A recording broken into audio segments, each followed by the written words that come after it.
Another beautiful Sunday afternoon. This is Rubbin Minds. Welcome. My name is Abu Kalbuch, and great to have you here on our last show in the month of October. 2015 has been quite the fast year, hasn't it?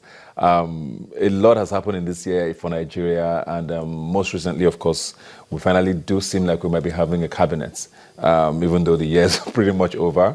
It's been a very interesting week, as we always do. We're going to be starting off the show with the week that was with regards to, of course, ministerial screenings, and the tribunals have been very, very, very busy. And I have here with me two very important guests who are going to be sharing their thoughts on the week that was with me. I have here with me Ahmed Agbabiaka. Thanks for being here today. And of course, Edward Israel. Thanks for coming. Let's start with you, Ahmed, and of course, the big one. We have to go to Rivers State, I'm sorry. Yes. And start off with the governor, who the tribunal has told to vacate office, pretty much. And I think we're supposed to be having elections over again. Yes. Did that come as a surprise? Because it did for me, to an extent. Well, it depends on the angle from which you are looking at it. There are two parties, and from everything that has happened so far, it's more like the testimony from the two divides. We have a very strong opposition, and we have the ruling party presently in the states. You know, it's very interesting anyway. But I was expecting everything. I was expecting anything at all that would come up in favor or against the present government of that state. There are a lot of evidence concerning the conduct of the elections, and well, you could see the presentations or the defense from the governor, from the governor's team, his legal team, and well, from the way it was going, no one could actually pinpoint what the outcome was going to be. The governor, as we heard, was prepared for a victory rally, sort of, you know, with the supporters. The contesting party, the opposition party, was also prepared for, well, what they got yesterday. So, but you see, it's a big one for judiciary in this country. In whichever way we look at it, as I said earlier, the opposition or those that lost will always cry foul. You know, we always cry foul concerning the judiciary, you know, the conduct of judiciary, the tribunal, and those who won are going to praise it, just like we've been having so far. But sincerely, we've had testimonies from individuals that were present in that state, youth corpers that are friends, you know, that are close friends, you know, that served in that state during that electionary process.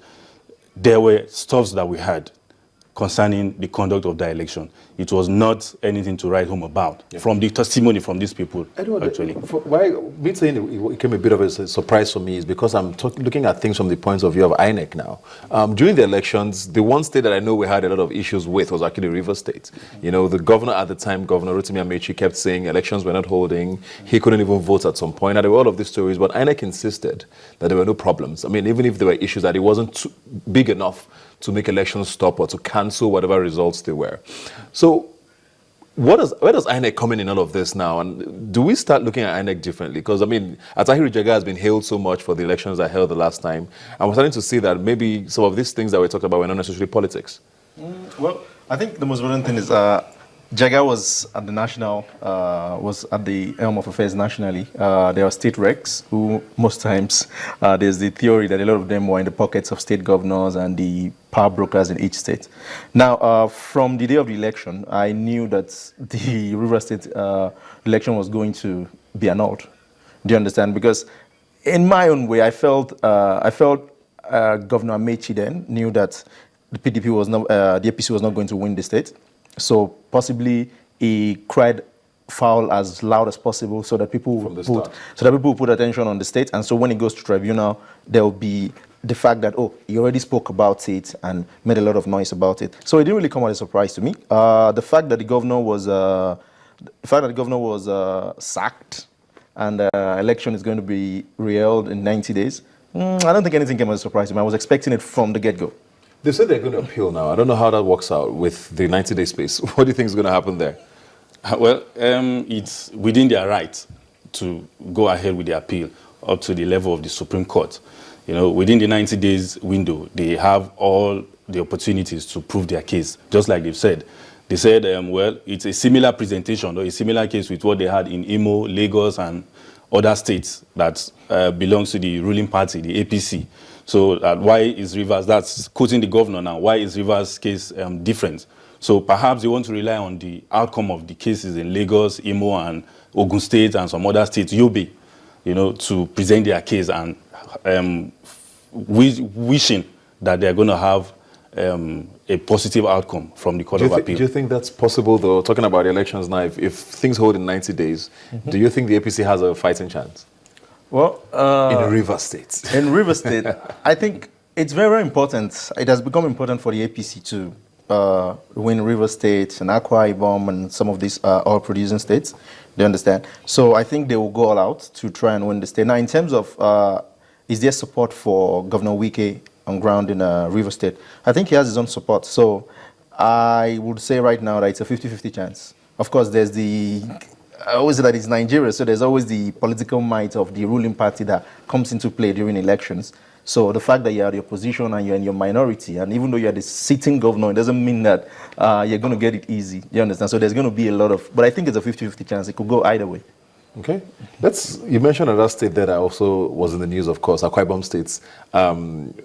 Their case is slightly different. The governor wasn't kicked out completely. I'm not sure what the situation there is now, but the governor was also saying he's going to appeal the case. Akwa Ibom State was also one of those states we thought was wholly PDP. So it's interesting to see these states now where the APC is starting to show themselves, if we're going to use the Nigerian parlance, even if through the courts. Is that also going to be, how do you think that's going to play out as well? Well, the delivery, the tribunal, the judgment by a tribunal in Akwa Ibom State is a bit confusing. Don't forget the appellant, or the appellant, that is the opposition party now, the APC, are also saying they want to appeal.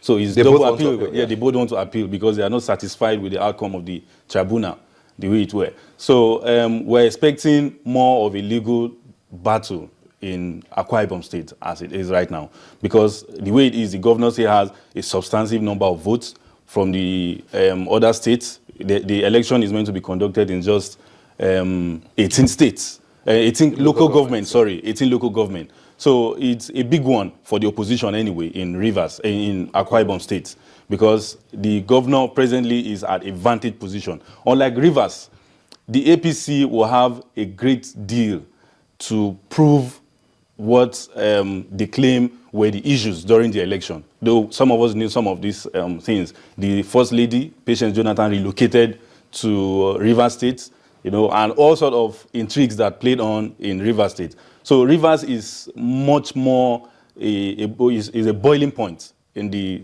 course of this election, and is going to be a determinant to a lot of things. Don't forget the issue of the oil wells with Bayelsa. So if APC is, for instance, APC government assume office in Rivers State, we're going to have a situation where the federal and the state governments will have a kind of connivance, perhaps positively now, to fight the issue that Amechi was fighting then, that he claimed was the source or the cause of the problem between him and Jonathan. That's the issue of the oil well in the boundaries between Rivers and Bayelsa State. So I think on the issue of Akwa Ibom, it's going to be a great deal of legal fireworks. The opposition as it is right now is at a disadvantaged position, regardless of whatever pronunciation the tribunal has made presently. Akwa Ibom is definitely very tight, but we've heard there's a lot of theories that have been thrown around.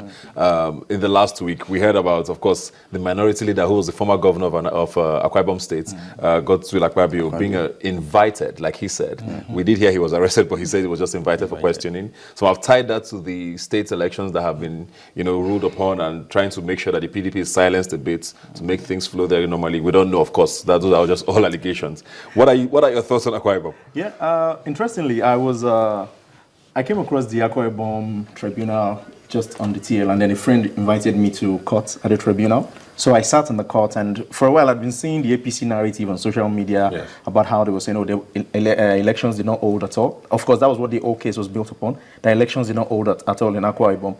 But interestingly, I sat in court for like three or four occasions, and then I followed the tribunal closely, do you understand? And I realized that the APC were never able to prove that the elections did not hold. They were not able to prove that PDP, because that's what they kept saying, that PDP thugs disturb the elections. They brought in expert witnesses that, of course, while I was in court, some of them were not coherent, some of them could not. So I think, like I said about Rivers, I think it's just important for APC to make a lot of noise about the elections in these two states and see if they can get the court and the court of public opinion on their side, and then see a way to maybe win the states. But if it's going by what by my own research in Akwa Ibom, I don't think the APC stands a chance in Akwa Ibom, because a lot of Akwa Ibom people on social media and some that I spoke with on phone, I think it's a traditional PDP state.